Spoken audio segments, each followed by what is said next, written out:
vários ideais vão caindo ao longo do tempo. O amor é quando você vê o ideal caindo e você fica. Uau! Fala de novo.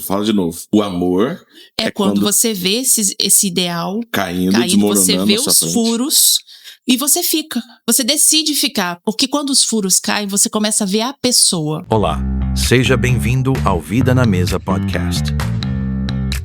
Sente-se à mesa com Matheus Carvalho e convidados para um tempo incrível e transformador. Fique à vontade, aqui tem muita vida na mesa.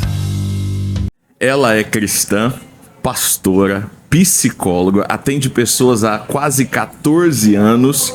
Eu tô aqui com uma pessoa muito especial e sempre eu falava pra ela, as nossas conversas precisam ser gravadas. Vai abençoar a vida de muita gente. Eu tô aqui com a pastora Mônica. Oi, Mônica, seja bem-vinda nesse lugar bem diferente que a gente tá hoje, diferente. Né? Estamos aqui na Doce Lu, em Campos Goytacazes, uma cafeteria top que eu indico. Obrigado, Luma, por ter aberto o nosso espaço aqui, o seu espaço pra gente. E eu estou aqui recebendo a Mônica. Mônica, obrigado por aceitar o convite, viu? Eu que agradeço. As nossas conversas são sempre maravilhosas, né? Nos aniversários aí da vida. Das festas. Nos nossos encontros, nas festas, nos churrascos. E a gente sempre fala que a gente precisava gravar as nossas conversas. Estamos aqui. Eu que agradeço o convite, a confiança, um carinho. Você sabe o quanto eu amo você, Bia, a sua família, Elisa, né? E prontamente, nervosa, mas prontamente eu aceitei o convite. Pra gente, eu creio que vai ser bênção. Vai ser bênção. Eu conheço você há mais ou menos uns 9 anos, mais ou menos. Né, que eu conheço Bianca. Que eu vou fazer 9 anos de casado. E você é daqui de Campos Goytacazes. Você nasceu aqui em Campos? Sim, sou campista. Campista. Ela é campista pros paulistas. E você é psicóloga, você é pastora. E eu queria te perguntar, por que você escolheu psicologia? Quando que deu um estalo na sua cabeça aí, eu quero ser psicóloga? Olha, foi uma coisa, é uma história que eu conto pouco, né? Mas foi uma coisa diferente. Eu era atleta aqui em Campos, jogava vôlei. E acabou o patrocínio, acabou tudo, e eu decidi estudar, né? E sempre me diziam assim, você é boa de aconselhar, você é boa de ouvir e tudo mais, mas... Você é boa de conversa. Era boa de conversa. Na verdade, eu era mais quieta, né? Então, eu acho que essa escuta, quando eu dava uma devolutiva...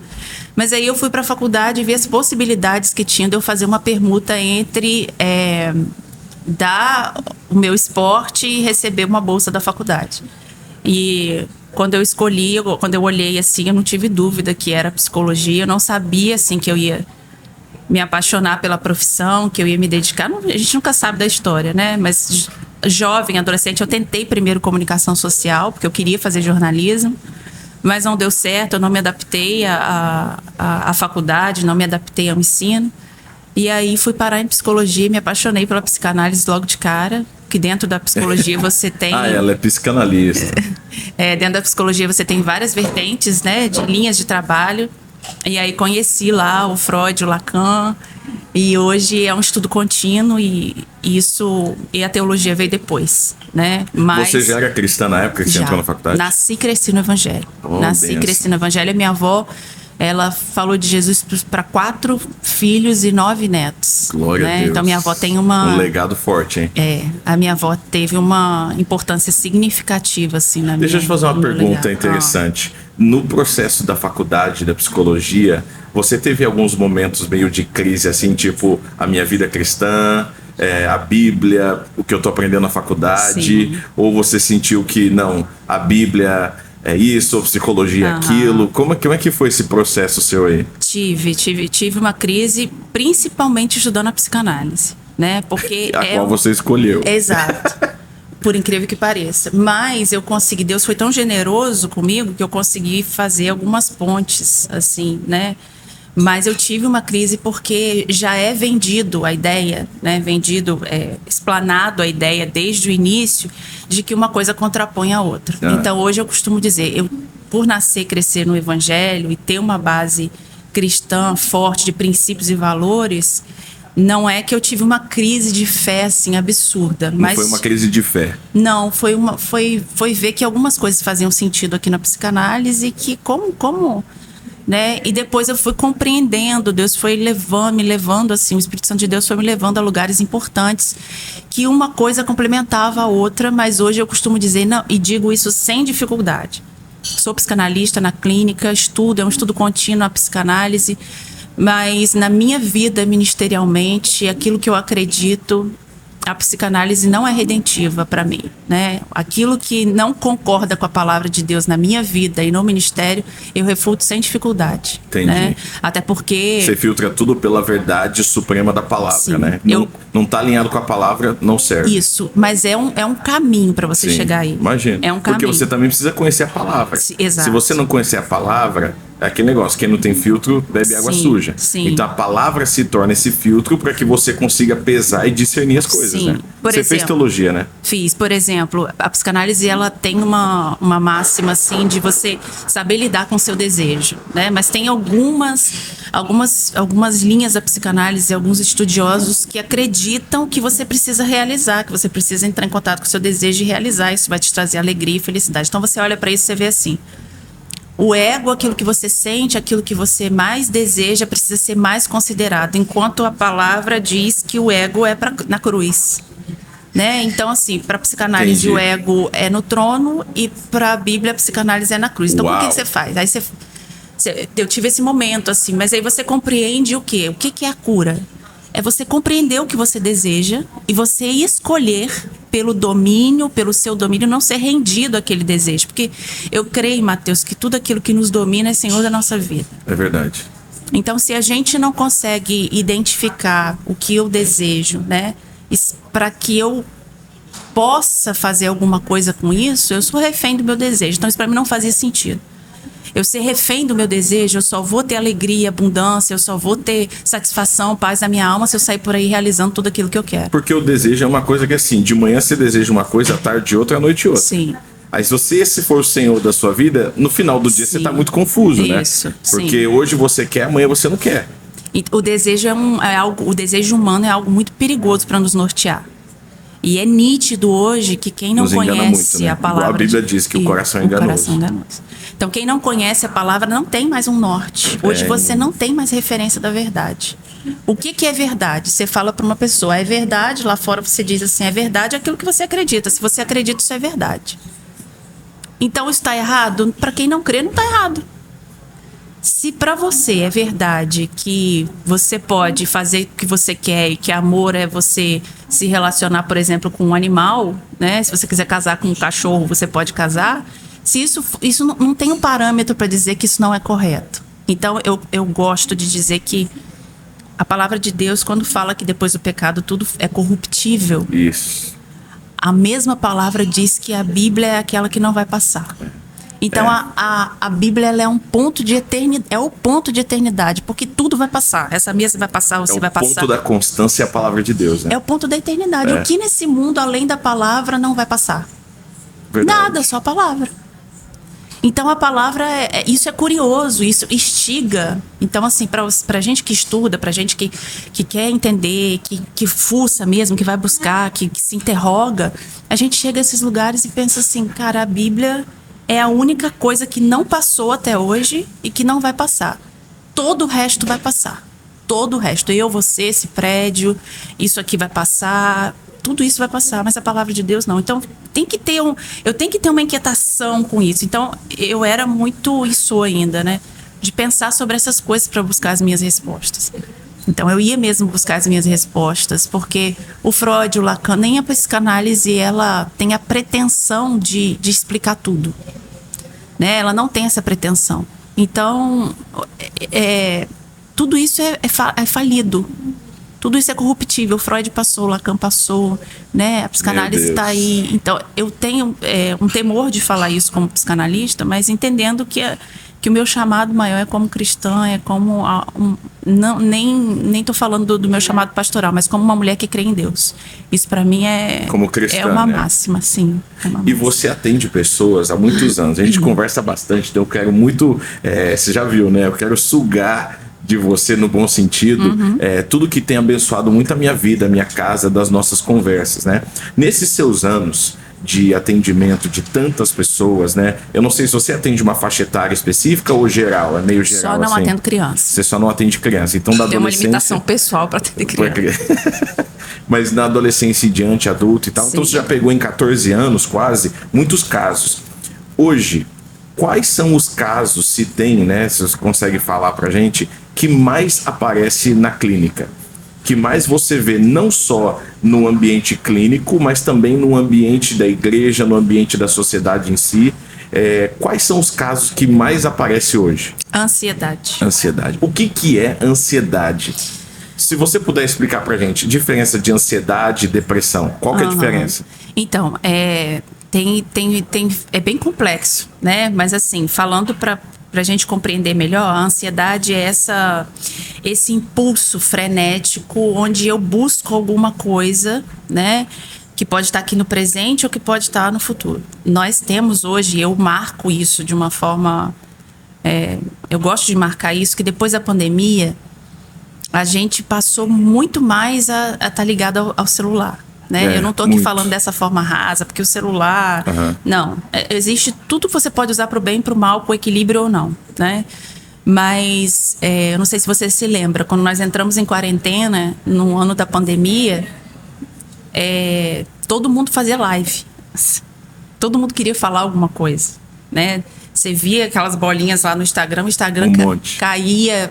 o sinal, porque estava todo mundo com alguma coisa para dizer. Então, cada um passou a ter uma emissora na mão. Se você antes poderia recorrer a uma emissora maior, um jornal maior, para você falar sobre alguma coisa, aquilo que você pensa, ser entrevistado, você tinha alguma coisa, era mais difícil. Hoje não, hoje a gente está aqui, a gente tem uma emissora na mão e a gente pode jogar isso para o mundo. Então, foi a grande oportunidade daqueles que queriam falar e que tinham alguma coisa para falar. Então, isso aumentou muito o nosso nível de informação e fisicamente, nós estamos passamos de uma forma muito, não homeopática, mas muito rápida, brusca, a ter um hiperestímulo cerebral. Então, assim, hoje você está mexendo no Instagram, desce ali o WhatsApp, você clica, é tudo uma piscada de olho, né? Tudo tem que ser muito rápido. Tudo muito rápido. Aí você sai daquela realidade do celular, você senta aqui à mesa, o seu cérebro, ele tá num condicionamento, ele tá numa velocidade. O pessoal que trabalha no YouTube, marketing e tal, eles falam, você tem que abraçar a pessoa e enganchar ela nos primeiros 4 segundos. Os primeiros 4 segundos é o que você vai ganhar ou vai perder a pessoa, porque a pessoa não consegue assistir algo a mais de 4 segundos se não for muito interessante para ela. Exatamente. Como a gente ficou preso nisso daí, né? A gente tá condicionado a isso. Então, hoje, você, sem perceber, você para esperar alguma coisa, você começa. É essa inabilidade nossa de esperar. Isso causa ansiedade. E a Bíblia ainda fala, esperei com paciência. Com paciência. Tem um esperar e tem um esperar com paciência, né? Então, assim, nós estamos condicionados a fazer tudo correndo. Então, se você tem um vídeo maior um pouco... inconscientemente você já começa a sentir uma angústia porque você já quer o resultado, você já quer o final. Parece que a gente criou um senso, parece que a gente tá perdendo tempo, não é? Isso. Parece que eu tô perdendo o meu tempo, mas na verdade você pode estar ganhando o seu tempo, ganhando saúde. Sim, mas isso precisa passar pela consciência. Porque esse movimento é muito sem perceber, é muito inconsciente. Porque se a gente está vivenciando, hoje a gente não espera muito tempo para pedir um lanche. Você vê o que está mais rápido, você paga suas contas hoje. Você antes tinha que enfrentar uma fila para pagar a sua conta. Eu não estou dizendo que isso é ruim, né? Mas isso tem um efeito colateral. Ajudou, né? Isso tem um efeito colateral. Aquilo que é bom tem um efeito colateral. E o efeito colateral é essa ansiedade, onde se eu não consigo as coisas para ontem, então tem muitas pessoas que chegam num consultório sem conseguir nomear direito o que elas estão sentindo e dizem assim, eu tô ansiosa, eu não tô conseguindo dormir, eu não tô conseguindo ficar sozinha, eu não tô conseguindo... A dificuldade nossa de lidar com o espaço vazio. O que é a espera? A espera é um espaço vazio. É um espaço entre a necessidade e a resolução da necessidade. Isso tem um espaço. Isso pra gente, a gente está sendo estimulada a cada vez mais diminuir esse espaço. Então, se eu preciso esperar, por exemplo, que o meu filho faça alguma coisa que eu pedi para ele fazer, ele tem que fazer para ontem. Só que tem uma geração nascendo já nessa velocidade. Já tem uma geração nascendo nessa velocidade. Só que o mundo, na realidade, não funciona na velocidade do aparelho. O mundo não funciona. Tá funcionando, mas tem algumas coisas que a gente... Então, essa inabilidade de lidar com o vazio é muito... Nós fomos criados, Mateus, por Deus. Eu gosto muito de falar de Gênesis. Depois você me corta se eu estiver falando. Não, pode falar, que a gente está aqui para te ouvir mesmo. Eu gosto muito de falar de Gênesis, porque nós fomos criados para buscar alguma coisa. Nós fomos criados com um vazio estrutural, com uma falta estrutural. Como assim? Porque você só deseja e só busca aquilo que você não tem. Né? Então, por exemplo, faz bem no seu relacionamento, às vezes, ter uma distância de 1 dia ou 2 dias da sua esposa. Porque você sente mais vontade de buscar. Então, Deus, ele nos criou com um vazio, uma falta estrutural para que o homem e a mulher no Éden o buscasse. Né? Só que também criou o homem e a mulher com uma liberdade de desejar. Então, eles buscaram outra coisa que não fosse Deus, pela sedução de Satanás ali, né? E aí o pecado entrou no mundo.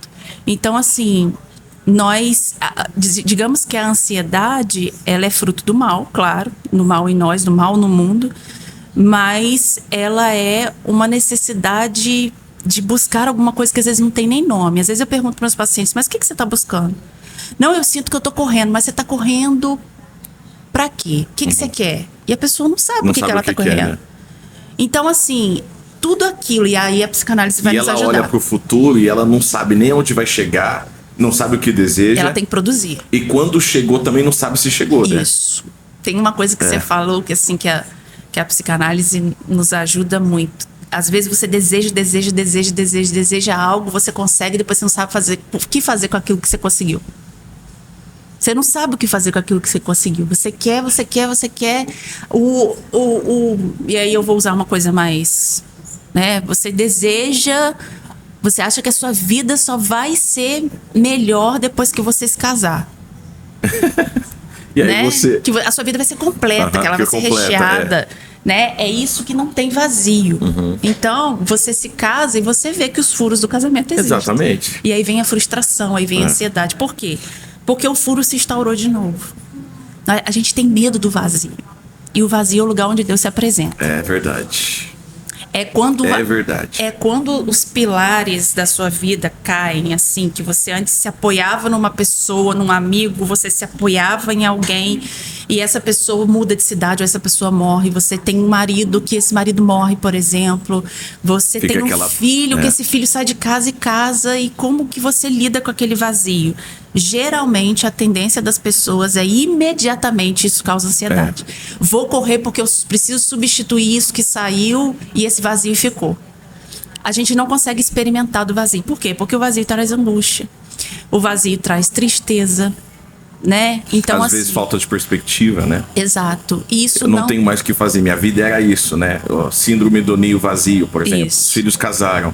Aí você não tem um bom relacionamento com o seu marido ou sua esposa, porque também tudo era centrado nos filhos. Aí isso acontece muito. Quando os filhos saem de casa, conflitos no casamento. Isso. Né? E isso em todo quanto não só no casamento, né? Nós somos seres de ideais. Emprego, pessoas que perdem o emprego do sonho da vida e não sabem lidar com relacionamento.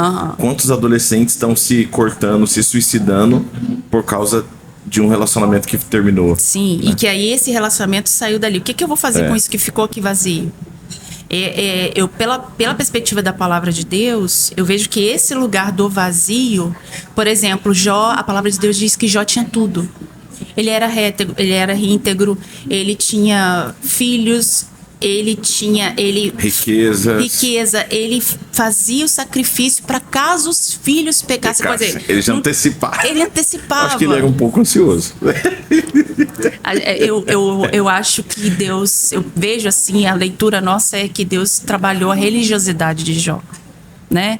Porque era essa coisa, ele fazia o sacrifício para se antecipar caso os filhos tivessem pecado, né? Então, assim, não tinha espaço para eu precisar. Porque o que é o vazio? Existem pessoas, por exemplo, que minha família tem 6 pessoas, minha família tem 4 pessoas, mas eu vou comprar, eu não compro.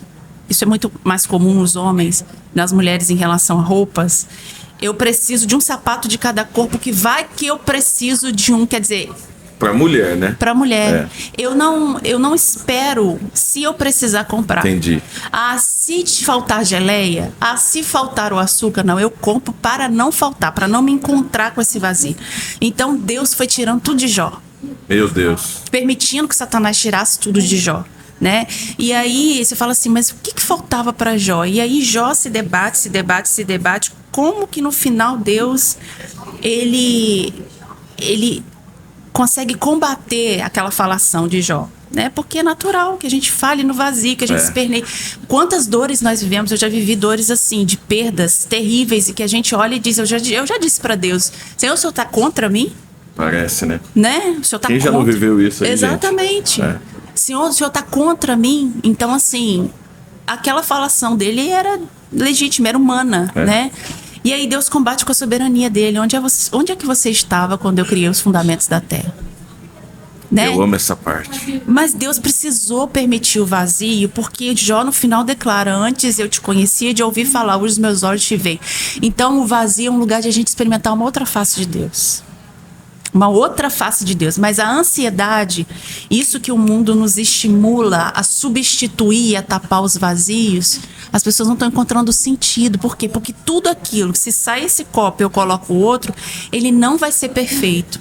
A única coisa que preenche esse vazio é a mesma coisa que nós perdemos no Éden, é a presença diária de Jesus. Ô Mônica, e eu tenho visto as pessoas tomarem decisões sérias na vida nesse momento de uma expectativa frustrada, ou de um vazio, né? Então, até a gente estava conversando no carro hoje, né? Então, as pessoas às vezes mudam de família, de casamento, muda de igreja, muda de trabalho, né? De emprego, muda de cidade, muda de país.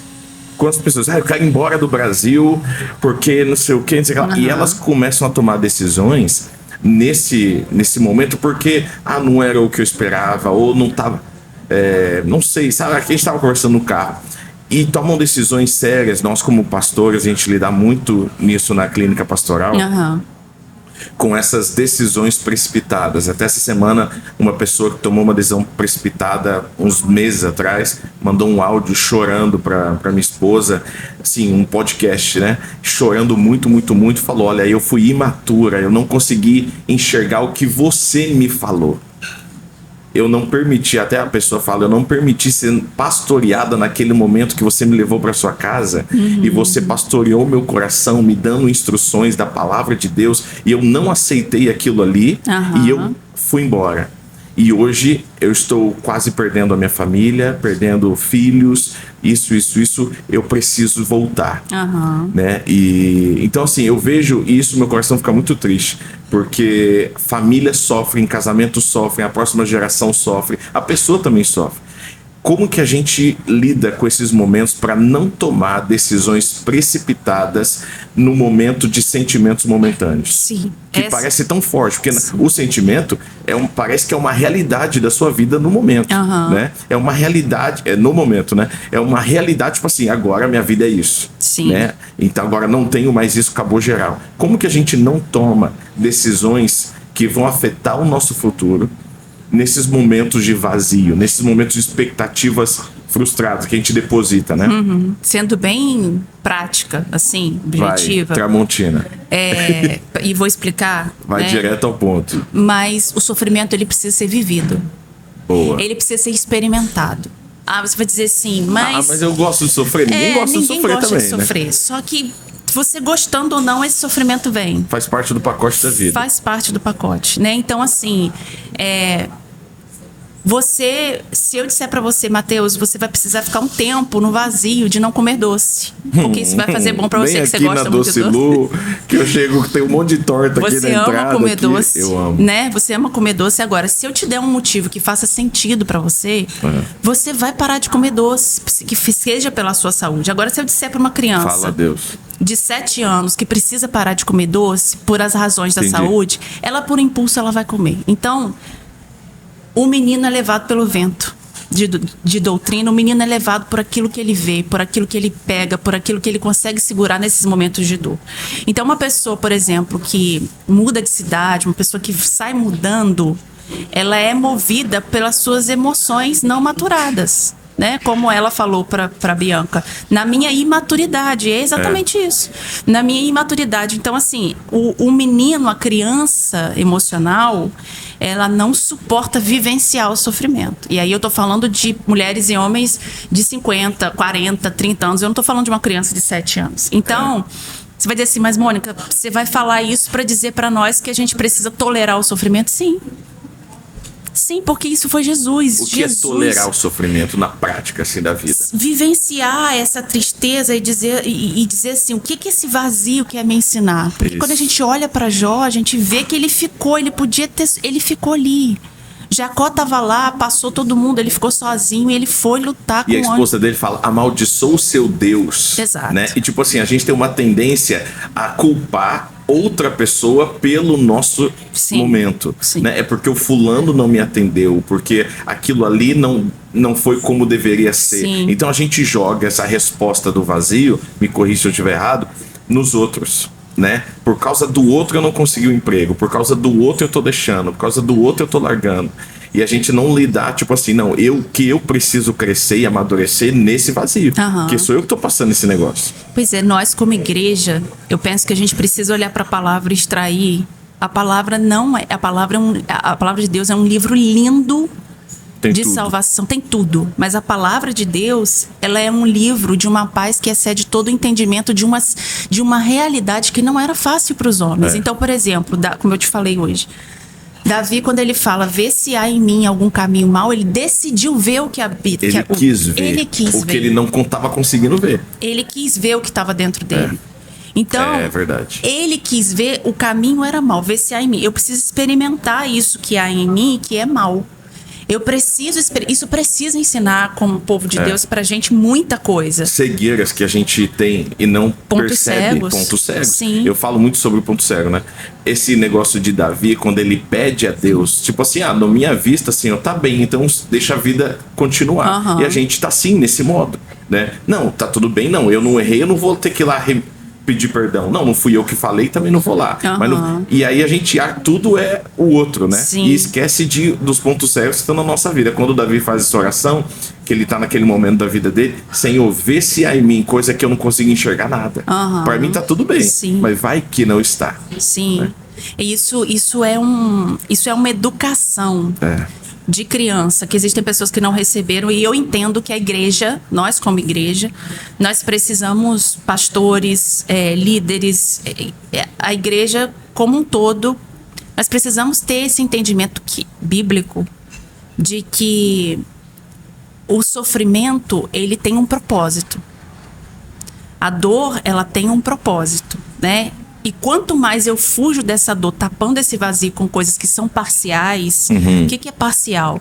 É essa coisa que eu acho que vai me dar esse sentimento de completude, mas que daqui a pouco era casa. Depois que eu comprar a casa dos meus sonhos, eu não vou ter mais problema. E você compra a casa dos seus sonhos, a casa é maravilhosa, mas daqui a pouco é uma casa. E ela tem manutenção, ela dá problema. Exatamente. Tem que fazer, então, assim, a gente acaba elegendo coisas e pessoas no campo do ideal. Isso. Nós nos apaixonamos. O pastor ideal, o chefe ideal, namorado ideal, marido ideal. E como que é difícil deixar esse ideal cair? Porque, por exemplo, às vezes eu me vinculo a uma igreja, porque às vezes eu venho de problemas, estou dando um exemplo, me vinculo a uma igreja dizendo, aqueles problemas que eu tive lá atrás, eu não vou ter com esse pastor. Só que esse pastor, a instituição, qualquer lugar vai ser furado. Aí tem uma diferença entre você cair para mim, né? tem uma diferença. Vai ser furado. Tô usando uma linguagem Meu sogro fala isso, que furado, hein? Pois é. Tô usando uma linguagem psicanalítica. O que é esse negócio de ser furado? Ser furado é ser faltoso, é ter defeito. Ter falta, né? Ter falta. Então, assim, se eu acho que você, como pastor, vai ser um pai na minha vida, você não é o meu pai, em primeiro lugar. Mas eu posso te eleger como pai. Olha o ponto, hein? Eita. Mas eu posso te eleger como pai. Isso aí já é um podcast. Eu posso te eleger como pai, e quando você falar assim pra mim, não, eu não posso ir no seu aniversário. Aquilo você caiu pra mim porque eu achei que você ia suprir todas as áreas da minha vida. Entende? O que é o amor? A Ana Sui fala isso, que é uma psicanalista aqui do Brasil, maravilhosa. Ela fala, o amor é quando a paixão cai, né? Esse ideal cai. Aquilo que eu acreditava, que eu me apaixonei, que eu me liguei, seja na igreja, seja no pastor, seja num amigo, seja num marido, num namorado, isso cai. Porque eu posso perguntar para qualquer casal, você se casou não vendo muitos dos furos da sua esposa. E quando você for conviver, vários ideais vão caindo ao longo do tempo. O amor é quando você vê o ideal caindo e você fica. Uau! Fala de novo. O amor é quando você vê esse ideal caindo, você vê os furos e você fica. Boa. Né? Você decide ficar. Por quê? Porque quando os furos caem, você começa a ver a pessoa. Você desfaz a ideia da pessoa. É diferente você se relacionar com a ideia que você fez de alguém e do que você se relacionar com alguém. Nossa. Então, o amor é como... o amor e a permanência numa instituição. Meu Deus. Isso é saúde emocional. Nossa. Isso é saúde emocional. Eu falei pra vocês que a gente tinha que gravar nossas conversas. O negócio é outro nível. Isso é saúde emocional, porque quando você aceita que você é furado, vê se há em mim algum caminho mau. Né? Então, em mim há caminhos maus. Eu vou entender que no outro também há. Então, eu vou parar de correr atrás de um lugar que eu acho que não existe furo. O único lugar que não existe furo é a presença de Jesus. É aquilo que é a proposta de Deus lá no Éden, que nós perdemos pelo pecado. Então, nós perdemos pelo pecado, fomos desligados da presença de Deus, e Jesus vem para rasgar esse véu e para ser o lugar onde não tem furo. Então, por que as pessoas... Por que a gente está tão adoecida? Porque nós estamos correndo atrás de uma ilusão, nós estamos correndo atrás de um lugar que ilusoriamente a gente acha que não é furado. Então, é por isso que eu pergunto para as pessoas, você está correndo atrás do quê? Eu não sei. Tem, por exemplo, mulheres que eu atendo e que dizem assim... Não é possível que não tenha um casamento onde as pessoas sentam à mesa, conversam, e homens conversam e conseguem compreender. Eu digo para ela, seu marido não consegue ser tudo para você. Porque se ele fosse seu marido, a gente elege... Seu marido, seu pai, seu conselheiro... Seu psicólogo, esse outro não ter furado. Então eu tô apaixonada, eu me casei com uma ideia. Você cria uma demanda da pessoa... muito grande. Eu sofri um tempo da minha vida, eu já conversei com isso sobre você, que eu tive codependência, né? Eu sofri muito com isso, eu vou falar num outro podcast sobre isso. E quando o meu mentor na época falou, Mateus, você tá sofrendo com isso, a codependência, eu falei, não tem isso não. Eu falei pra ele, não tem isso não. Aí ele falou, eu vou te dar algumas características. Quando ele foi falando e descrevendo isso, eu me vi no espelho. É como se eu me visse sem roupa. Nudez. E eu só lembro que antes dele terminar de falar as últimas características, eu tava a gente tava numa mesa assim, na sala dele, e eu tava no chão chorando. Falei, como eu nunca vi isso na minha vida. E como eu achei que aquilo que era bom, na verdade, não estava sendo bom. Porque, vou te dar um exemplo. Ele falou assim, na época, isso fazem uns 15 anos atrás. Você quer, por exemplo, eu tinha um carro na época, né, no seminário, e eu queria dar carona para todo mundo. Ele falou assim, a necessidade de ser necessitado. Aquilo me deu um bug na mente, E aí eu comecei a orar, a jejuar, e Deus estava falando muito comigo em Isaías 41, nos versículos que acho que é a partir do 8, eu te escolhi, o Senhor dizendo, eu te escolhi e não te rejeitei, e eu sou aquele que te sustento com a minha mão direita vitoriosa. E aí eu lembro na época tinha uma moça que cantava, lá nos Estados Unidos, cantava uma música chamada O Senhor Satisfaz a Minha Alma, e ela só repetia isso. E às vezes ela falou, muitas vezes eu tenho que cantar a verdade até o meu coração se encontrar nessa verdade. E isso foi um momento de cura pra mim. Glória a Deus. Hoje eles até falaram que você foi curado até demais. Porque hoje eu não tenho problema de sair sozinho. Porque uma das coisas, ele falou, você tem que se levar pra jantar. Você tem que se levar ao cinema. E aí aconteceu uma catástrofe comigo no cinema, que eu tava sozinho, derrubei a pipoca na pessoa da frente, do susto que eu levei que era um filme de zumbi, que eu não sabia, e que eu peguei o próximo, não tinha ninguém pra eu me segurar. É o vazio. E quando a pessoa se levantou, porque eu derrubei a pipoca na pessoa, né, e o susto que eu levei, e com manteiga, com tudo, e eu tava num bairro perigoso nos Estados Unidos, e aí levantou aquele cara lá, e aí a esposa dele, eu acho que era a esposa ou namorada, parou ele pra ele não me bater. Na hora eu tava sozinho. E aí eu falei, meu Deus, mas eu fiquei no filme. Eu falei, não, eu preciso ser sarado disso, né? Eu fui e comecei a me levar pra jantar sozinho. Chega no restaurante, todo mundo em 2, 3, 4 pessoas. Mesa pra quantas pessoas? Só pra mim. E aí eu tava lá e falei, vou ficar no celular, né? Aí Deus falando comigo, fica sozinho comigo. Isso. Não fica vazio. No celular. Aí eu tremia assim, minha mão assim. Aí eu botava o celular no bolso. Aí eu falei, eu vou botar dentro da minha mochila. Botava na mochila.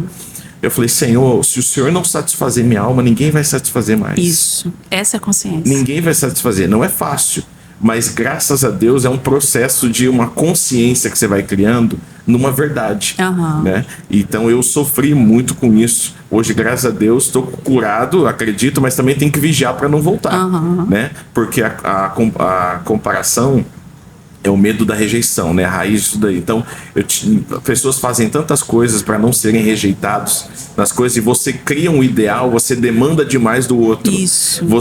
Então, assim, o que eu esperava do outro era mais do que a outra pessoa podia me oferecer. É um demandar doentio do outro, né? E como isso teve que cair, eu enxergar. Calma, eu também tenho furos. Eu acredito muito Você também não vai ser suficiente pro outro. Mas eu acho que é o fato de você se enxergar que você consegue enxergar o outro, né? Porque igual a Bíblia fala, você quer ser perdoado? Perdoe. Né? Senhor, se eu não perdoar, eu também não vou ser perdoado. Eu vejo isso pro lado emocional, né? Me corrija aí, acrescenta o que você quiser. De tipo assim, eu também sou carente de misericórdia, por isso eu também preciso dar misericórdia. Porque enquanto a gente não enxerga que a gente também frustra outras pessoas, decepciona outras pessoas, muitas vezes sem querer, a gente não vai saber lidar com uma decepção sem querer do outro em relação a nós, né? Sim. Isso é um furo. A psicanálise até chama de furo narcísico, né? Eu quero entrar nesse ponto aí também com você. Porque é um furo em nós mesmos. É um furo você se olhar e ver assim... Nós não temos dificuldade, Mateus, em sermos furados naquilo que a gente não é bom. A gente tem dificuldade em ser furado naquilo que a gente é bom demais. Que a gente tá se achando que é bom. Você, desde pequeno, você construiu e as pessoas dizendo que você é bom em alguma coisa. Se você tá dizendo assim pra mim... Tá vendo como a conversa é boa? Eu escuto isso, tá vendo como a conversa é legal? Tá vendo como a conversa é diferenciada? Então, se eu escuto isso, eu vou construindo o quê? Eu tenho isso.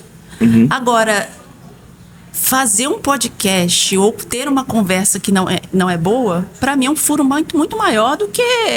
Isso me tira um lugar. Quem sou eu quando eu perco um lugar que eu sou muito boa? É essa... Né? Entendi. O que resta de mim? Entendi. Porque primeiro é o que eu sou, para depois aquilo que eu faço. Então eu consigo ser alguém, eu consigo ter uma identidade quando eu não sou, quando eu não tá em grandes holofotes quem eu faço, aquilo que eu faço. Quando não há um reconhecimento das pessoas. Exato, né? Então assim, você olhar e conseguir se ver nos seus furos, nas suas debilidades, é curativo e alivia. Porque você sustentar esse ideal pro outro, se você tem uma mulher que te olha assim, se você tem uma ovelha que te olha, dizendo que você é maravilhoso, dizendo que você tem altas conversas, por exemplo, existem pessoas que dizem pra mim, não, eu preciso conversar com você porque você vai dar a solução dos meus problemas. Já isso coloca a gente no lugar. E ainda tem gente que fala assim, não, Deus falou que você tem a resposta pra mim. Deus falou que é você que vai me atender. Exatamente. Não, mas eu tenho outros conselheiros aí. Não, mas tem que ser você. A gente enfrenta muito isso. E a gente enfrenta inconscientemente, a gente assume esse lugar pra não dizer assim, eu sou furada nisso. Então eu aprendi a ter que dizer assim, não, eu não tenho essa resposta pra você. Nossa, isso alivia a gente demais. Isso alivia demais. Isso eu aprendi isso, fui demais. liberto. Isso alivia demais. Não, eu não tenho, Deus vai ter que falar comigo também. Desculpa, agora eu não consigo. Eu não consigo. Eu não consigo. Naquilo que eu sou muito bom. Porque tem dias que a gente tá tão cansado, né? Por exemplo, você tem a clínica pastoral, eu tenho clínica pastoral e clínica no consultório. Então, é muita gente na semana. Então, às vezes, você quer chegar num lugar, num aniversário que tem pessoas, você quer curtir o aniversário, mas eu compreendo o meu chamado também, né? Mas tem dias que isso é maior do que eu. Igual então chega uma pessoa. Aconteceu com a gente algumas vezes, né? A gente vai pro aniversário, aí sendo uma pessoa, atende um casal, depois você atende uma família, depois atende um problema de adolescente, atende uma situação pessoal e o aniversário rolando. Eu entendo que isso faz parte, mas tem dias que a gente tá tão cansado que tem dias que você vai mostrar esse furo. Olha, você vai falar meia dúzia e sustentar esse ideal da mente que é do outro, não tem nada a ver com você, de que eu preciso dar um hiper conselho para que eu sustente o ideal de ser muito boa em conselheira, ser muito boa. Isso quando você diz, olha, eu não quero sustentar isso hoje não. Isso traz um alívio maravilhoso. Isso mexe com a ansiedade, isso acalma, te dá paz. Ou seja, eu não preciso... Quem foi que disse que a gente precisa ser ou dar pro outro tudo aquilo que ele quer que a gente dê? É verdade. A gente não precisa. Então, assumir esse lugar de furado, não, eu não tenho isso que o outro... Tem pessoas que ligam e dizem assim, mas eu preciso de atendimento, tem que ser com você, mas eu não tenho horário mais na agenda. Então, dizer pro outro, olha, eu vou te encaminhar para alguém. Às vezes eu tenho que dizer 5, 10 vezes. Mas isso é uma caminhada de maturidade que a gente precisa tá disposto, porque você tem uma coisa assim, eu percebi uma verdade a meu respeito. Eu sou codependente. Deus revelou essa verdade, né, naquela época. Você precisou bancar isso e atravessar a fantasia. Porque na sua mente, talvez... Eu tava sendo o mais legal, o mais amigo. Exato. Na nossa mente sempre tem uma fantasia. Se eu for pro cinema sozinho, eu tenho um sentimento de destruição, de abandono, de rejeição. Nossa, vão achar que eu não tenho meu amigo, que eu não tenho ninguém. Vão bancar isso, porque não existe ressurreição sem cruz. É verdade, então, tem que morrer, no cinema, você foi morrer. Eu fui morrer. Não comparando com a morte de Jesus nunca, mas a gente, sim. no Vivo Caminho, a gente tem essa máxima, que não existe restauração sem cruz. Então, aquilo que que Deus te revela, que o Espírito te revela como verdade a seu respeito, você vai precisar fazer o movimento contrário daquilo que é familiar, daquilo que é confortável.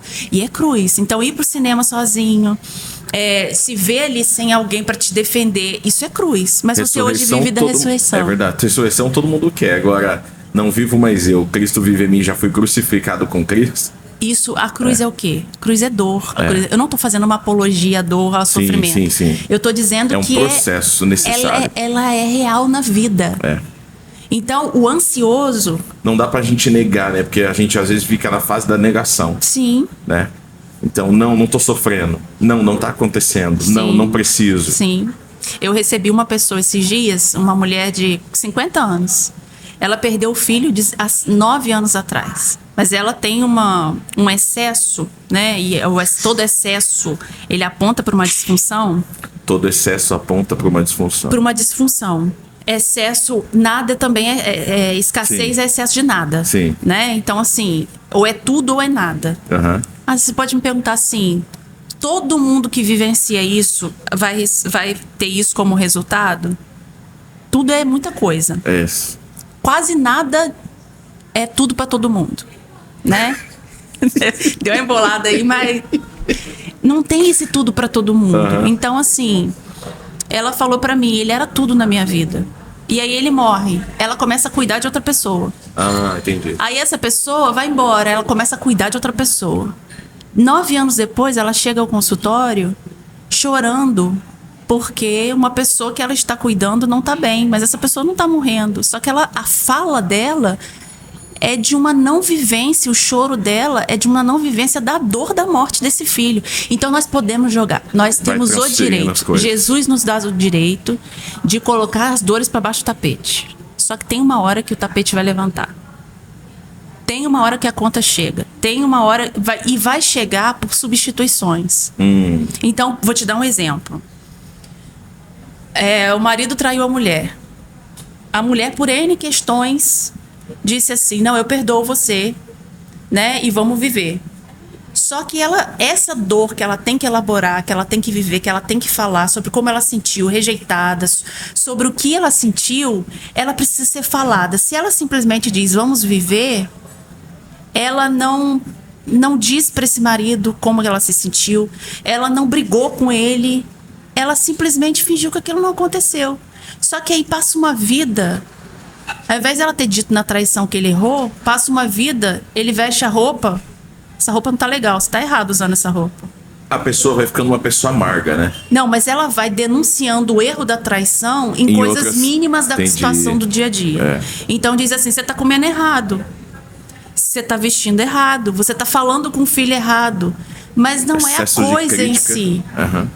É uma substituição por um erro que não foi falado. Então, por uma coisa que não foi dita antes. Essa dor, ela tá saindo em dosezinhas por outras coisas. Aí o casamento vira um inferno, porque você só tá denunciando. Mas denunciando o quê? Você tá denunciando a roupa, aí chegam no consultório dizendo assim, mas ele faz comida errado, ele se veste errado, ele fala besteira onde ele... Mas é isso. É sobre isso? Ou você está querendo denunciar um erro que você não conseguiu denunciar lá atrás? Então, quando a pessoa consegue falar, voltar, forte isso, hein? Falar pro marido, você me traiu, me senti assim. Porque essa dor, ela bate a porta até ela ser escutada. A Freud vai dizer o seguinte, quando a boca não fala, falam as pontas dos dedos. E aí eu tenho uma referência bíblica, salmista. Enquanto eu me calei, os meus ossos envelheceram. Né? Então, assim, a dor ela precisa ser falada, a tristeza ela precisa ser vivenciada.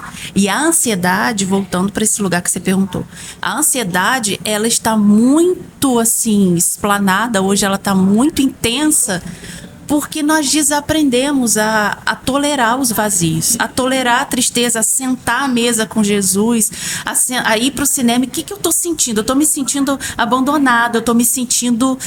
Sabe, eu tô me sentindo desprotegido. Vivenciar isso, atravessar isso, ir pra cruz em relação a isso, pra viver. E também não permanecer nisso, né? Entender que isso faz parte de uma jornada, mas não é o destino da nossa vida. O Getsemane não foi o destino. Exatamente. O destino não foi a ressurreição. Né? O Getsemane a gente fala no curso. E o Getsemane é interessante. A gente precisa ir pra Israel junto. Vambora. O Getsemane, aquele lugar, né? Significa prensa de azeite. E ali é quando você coloca as oliveiras e você aperta e esmaga.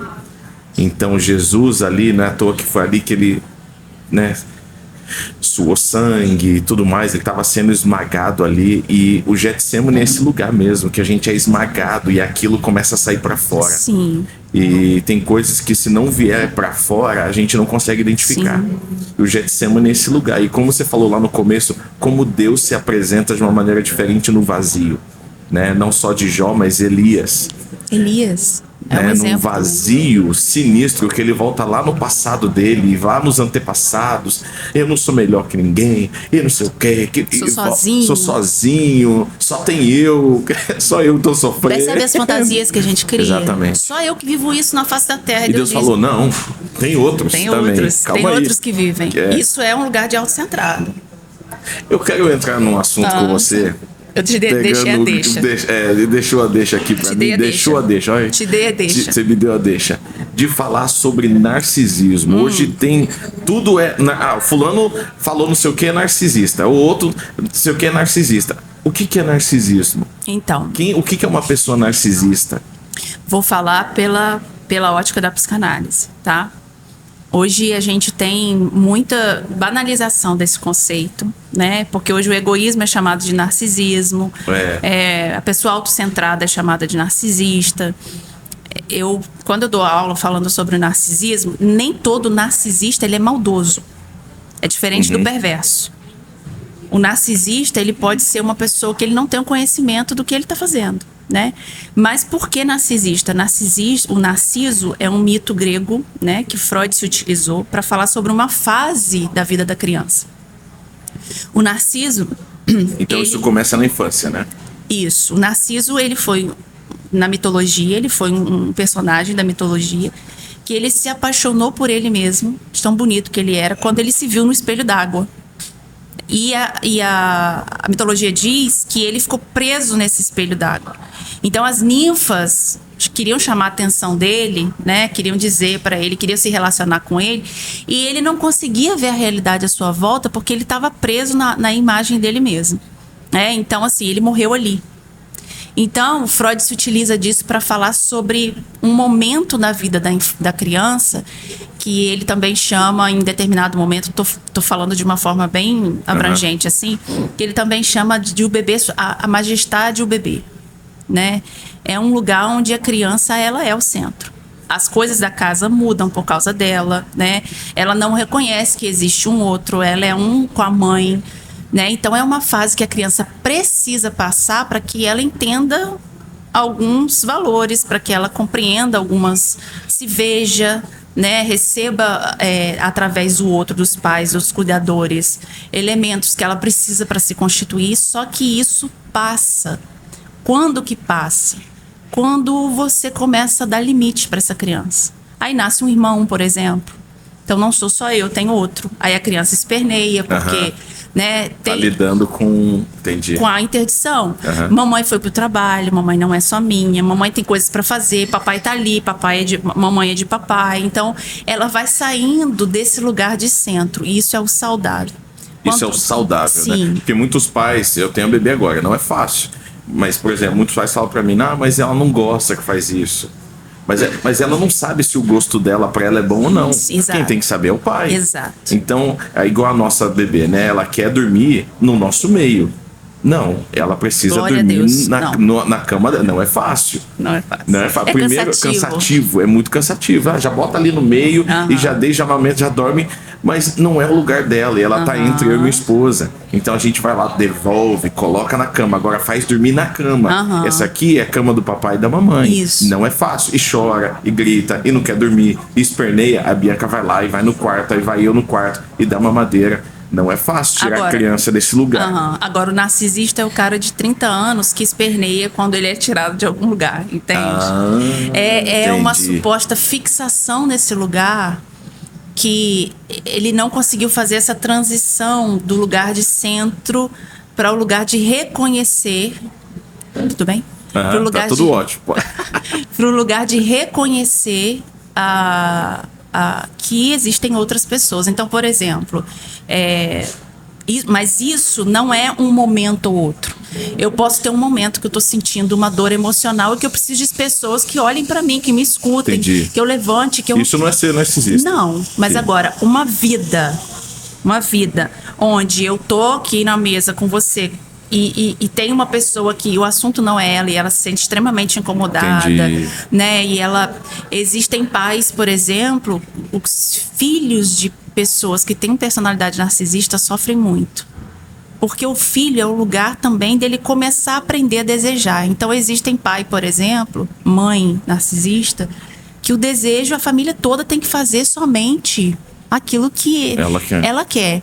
Você sabe, como família, nós sabemos que a família, você sai um pouco de si quando o outro está com problema. Sim. Você, por exemplo, líderes narcisistas hoje na igreja. Eita. É uma dificuldade escutar o outro. Porque às vezes o líder, a ovelha chega com uma demanda, ela fala 5 minutos e começa o líder a falar só sobre ele. Né? Essa capacidade, isso a escola de cuidadores fala no nosso ministério. Né? Não saber ouvir, porque para eu dar lugar para o outro falar, eu tenho que me retirar. O narcisista, para se retirar, é uma dificuldade muito grande. Então, ele tá falando sobre a vida dele. Quando você vai falar sobre a sua, ele pega o celular, ele olha assim, né? Quer dizer, não tem essa tensão. Não é, no relacionamento com o narcisista, não é uma via de mão dupla. Olha, o outro que se relaciona com o narcisista não tem relacionamento.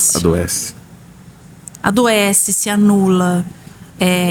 adoece mesmo. E tem pessoas que chegam ao consultório dizendo: eu não aguento mais, fazem sintoma no corpo.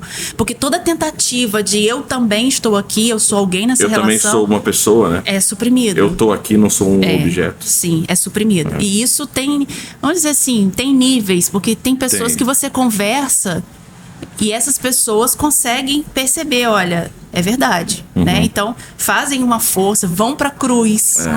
Porque pro narcisista escutar o outro, mas o narcisista que vive os princípios da palavra, ele vai pra cruz ficar em silêncio. Mas ali ele tá se debatendo, porque isso é mais forte que ele. Né? Ali ele está se debatendo. Agora, essa pessoa, ela não teve interdição. Provavelmente, eu não posso afirmar, ela não teve essa interdição. E hoje, por que o narcisismo tá tão... Porque a criação hoje nas famílias, existem pais que dizem assim: mas lá em casa ninguém assiste televisão quando ele tá acordado, porque ele gosta de tirar a tomada da televisão. A gente coloca, ele tira, a gente coloca... Então a gente cansou. Ele só come se estiver assistindo o celular. Ele só não sei o quê. Então tudo é para atender o que a criança deseja. A sua majestade, o bebê. Continua com 7 anos de idade. Então isso vai desenvolver uma pessoa narcisista no futuro. Então, e com baixíssima tolerância à frustração. A gente viveu aqui em Campos essa madrugada. Nossa. Um cara que teve uma crítica ali no seu apartamento, foi ser corrigido em relação a alguma coisa. Uma infiltração. Que deu 2 tiros no deu tiro e matou o outro. Matou o outro. Calou o outro. Sim. Sim, então entende assim, eu tenho uma pensando socialmente, né? Cada vez mais a gente está com menos tolerância a conviver. Porque conviver, a Vera, é você sair um pouco de si para dar espaço para o outro. Fala de novo. Conviver, você sair um pouco de si para dar a primeira aula da Escola de Cuidadores do Ministério Vivo Caminho é sobre isso. Você conseguir sair um pouco de si, você não tem como, porque isso é um princípio da palavra. Isso dar honra aos outros, né? Exato. Fala sobre isso a palavra, mais do que a você mesmo. Exato. Considerar o outro superior a você mesmo. Como a Bíblia é um livro, tem tudo, né? Tudo. Eu comecei a ver a psicanálise e fazer essa ponte, entendeu? Mas a diferença para a psicanálise, você deseja, vai realizar o seu desejo. Não... As pessoas perguntam assim: pro narcisista tem cura? Se ele quiser... Eu ia te perguntar isso. Sim, se ele quiser, se ele tiver, a não ser que ele tenha, eu creio que para Jesus tudo é curável. Senão a Bíblia estaria errada. Seja fisiológico, tudo. Sim, senão a Bíblia estaria errada, né? Agora, para aquele que a Vera se converteu, porque a conversão, ela é um ato espiritualmente falando, mas na alma ela é um processo. Isso. Né? Então a gente acha, por exemplo, é muito comum o cara que se converteu tardiamente, ele achar que ele precisa se tornar uma outra pessoa. Então ele começa a reprimir tudo aquilo que ele fazia. Ele começa a reprimir. Não, a cura não é pela repressão. A cura é Davi dizendo: me mostra os caminhos, vê se há em mim caminho mal.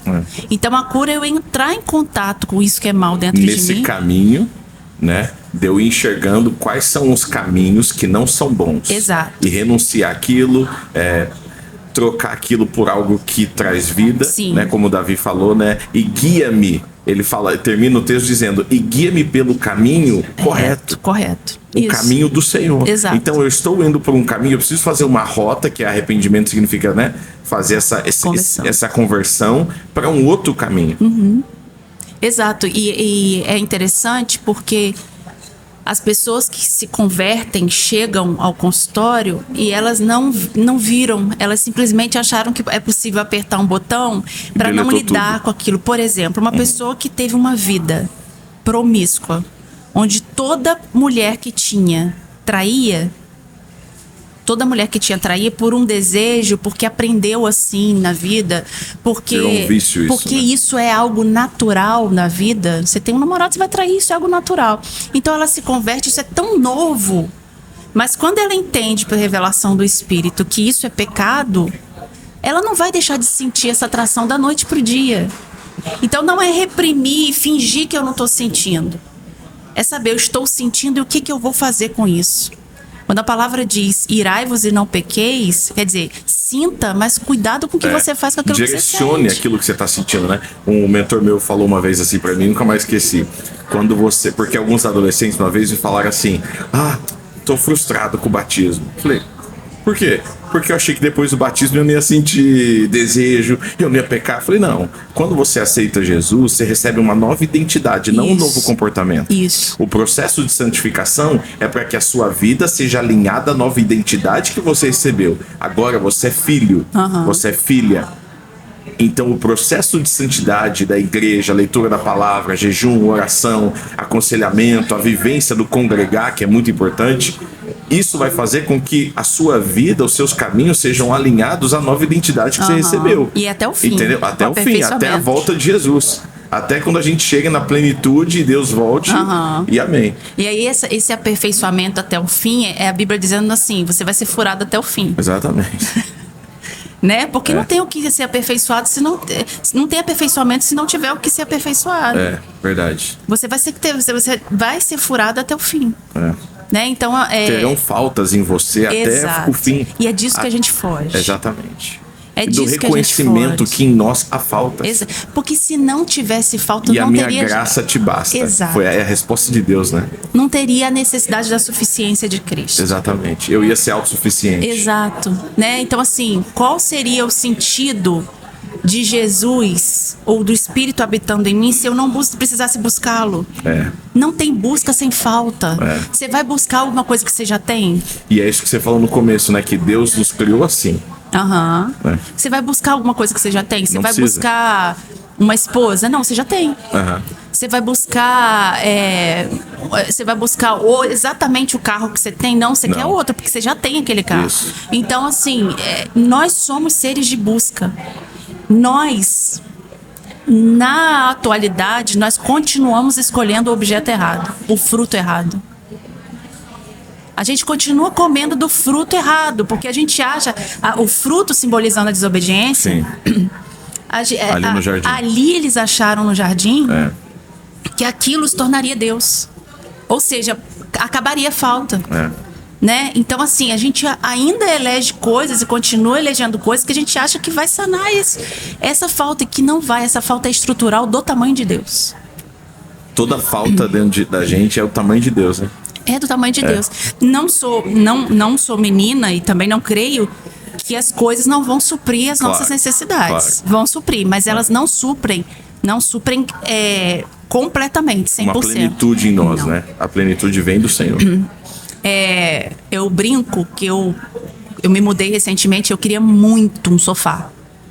E era aquele sofá que eu queria. Mas era um sofá caro, que eu precisava trabalhar mais um pouco para comprar um sofá. Mas eu fiquei com aquele sofá 2 meses na cabeça. E eu olhava, eu imaginava o sofá, eu imaginava assistindo televisão no sofá e tudo mais. Eu falei, eu preciso comprar esse sofá.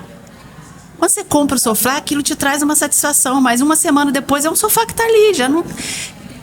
E aí a gente compra sabendo que vai satisfazer o quê? Você vai deitar ali, você vai assistir um filme que o sofá é confortável, mas ele não vai dar conta desse vazio. E o pior é quando a gente coloca gente nesse lugar. Então, assim, a gente busca pessoas... Para preencher faltas em nós. Porque nós, principalmente quem nasce no evangelho, eu quero um marido assim, eu quero um marido assim, ele tem que ter aquele combo. E a gente se compara com os outros, né? Achando que é o casamento da fulana, olha o que ela posta, é perfeita, mas não sabe também que tem furos nesse casamento. Exatamente. Né? A comparação é algo terrível. Eu tenho uma palavra só sobre isso, sobre comparação, depois eu vou deixar o link aí. Porque a comparação é o mal. Sim. Né? Você não consegue ser quem Deus chamou para ser se você querer ser outra pessoa. Né? Deus te dá graça para você crescer e multiplicar naquilo que Ele colocou nas suas mãos. E a gente fica se comparando. Nossa, se eu tivesse a vida do fulano, o casamento do fulano, comparo os maridos, os filhos, terrível. Isso tem raiz em Lúcifer. Exatamente. Porque... Ele quis ser quem ele não foi criado para ser. Ele quis ser Deus. Exato. E foi a conversa que ele teve com Eva. Não, mas se você comer esse fruto, você vai ser igual a Deus. Quando a comparação entra, tira a gente do lugar do propósito de Deus mesmo. Porque se você não tem a revelação da identidade, você vai querer, se você não tiver a revelação de que você foi criado limão, você vai querer fazer suco de maracujá. Exatamente. Né? Não dá pra gente fazer o que é do outro. E essa aceitação de quem eu sou, ela é uma construção em Cristo. Ela é uma construção em Cristo. Eu falei pra vocês que o nosso papo é muito top. E pra gente terminar aqui, você criou um ministério chamado Vivo Caminho, que é um ministério de cura, de libertação emocional, espiritual. E aonde que as pessoas podem acessar mais, saber sobre isso? Tem algum telefone que você pode deixar? Ou o Instagram? A gente vai colocar aí na tela também pro pessoal. Nós estamos 7 anos aí, vamos fazer 7 anos, né? Tem treinamento, capacitação? Sim. Por enquanto, tudo presencial, né? Nós somos de campus aqui, por enquanto tudo presencial. E nós estamos construindo à medida que Deus vai nos dando sementes, né? A gente tem plantado e construindo coisas novas. Então, o Ministério hoje, ele tem 4 cursos. Nós temos 4 cursos que a gente leciona, 4 cursos móveis. Que a são gente quais? vai... o Identidade, Propósito e Resgate, que foi o primeiro, né? É o Identidade, Propósito e Resgate. O Pais Aperfeiçoados, que é sobre funções familiares. Temos o Travessias, que foi um curso que nós escrevemos num período de vazio intenso da minha vida, né? Que fala sobre o Getsemane de Jesus vivendo o não desejo de ir para a cruz, Jesus pedindo, Jesus extremamente angustiado, como a palavra diz, né? O Travessias fala sobre mudanças. E tem o Livres para Ser e Cumprir, que é o nosso último curso, mais recente, mais novinho, filho, que fala sobre batalha espiritual e libertação. E esses cursos, a pessoa, quem é pastor, quem é líder, pode levar para sua igreja, né? Pode levar, pode. Para vocês irem com a equipe e ministrar lá. Sim, nós temos hoje uma equipe, eu e a pastora Juliana, a gente tem hoje uma equipe com 8 pessoas, somos 8 pessoas, né? Intercessores, pessoas que trabalham, a gente vivencia a restauração, junto, né? A gente tem um ambiente hoje de segurança, onde a gente partilha a nossa vida, a gente vive cura junto, a gente chora, a gente ora, a gente sai junto. Então, no ministério não foi algo que nasceu assim, acordei e disse, vou criar um ministério. Não. Foi gerado. Foi gerado, né? Foi gerado no encontro que a gente vivia. Então, as pessoas que estão hoje no ministério, elas estavam vivendo restauração para estar no ministério, né? Então, nenhum conteúdo do ministério passa por algo que a gente não viveu. Foi gerado no Getsemane, no azeite ali. Na prensa. Na prensa. E hoje a gente está na 2ª edição esse ano da Escola de Cuidadores, né? Que foi uma inquietação do meu coração.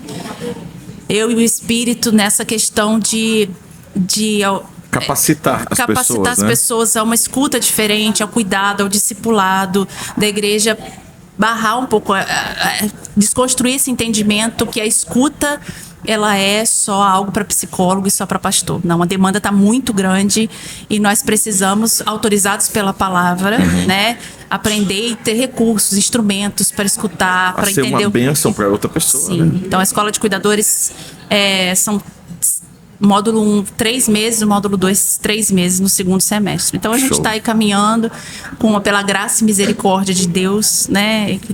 E é só o começo. É só o começo. 7 anos é só o começo. A gente entende que tudo que é sólido assim leva um tempo, leva uma preparação, né? Eu gosto muito de falar que Davi, ele foi ungido e não foi rei no outro dia. Não. Ou teve que matar ursos e leões, né? Teve que enfrentar, estar no palácio sem ser rei. Exato.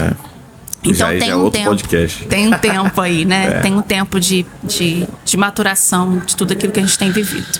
Mônica, muito obrigado. Eu que agradeço. Você é uma bênção para minha casa, é uma bênção para essa geração, eu honro a sua vida, tudo aquilo que Deus colocou em você. Obrigado por compartilhar e não reter. Amém. As coisas só para você. Eu agradeço você, agradeço a oportunidade. Você é uma bênção, um amigo querido, um amigo que nas horas que eu tô no aperto eu posso recorrer. Né? Amo você, sua casa, Bia. Amém. Te conhece há muitos anos, Elisa, sua família toda. Amém. E que Deus te abençoe nessa nova proposta aí de podcast. Amém. Sempre que precisar de mim, a gente tá aí. Com certeza, vai ter que ter o episódio 2 aqui com você. Sempre que você estiver em Campos, a gente vem pra cá. E você lá em São José dos Campos. Deus abençoe, obrigado. Amém. Compartilhe, foi bênção pra você? Vai ser bênção pra muitas outras pessoas também. Deus te abençoe, obrigado e até a próxima. Até a próxima, pessoal.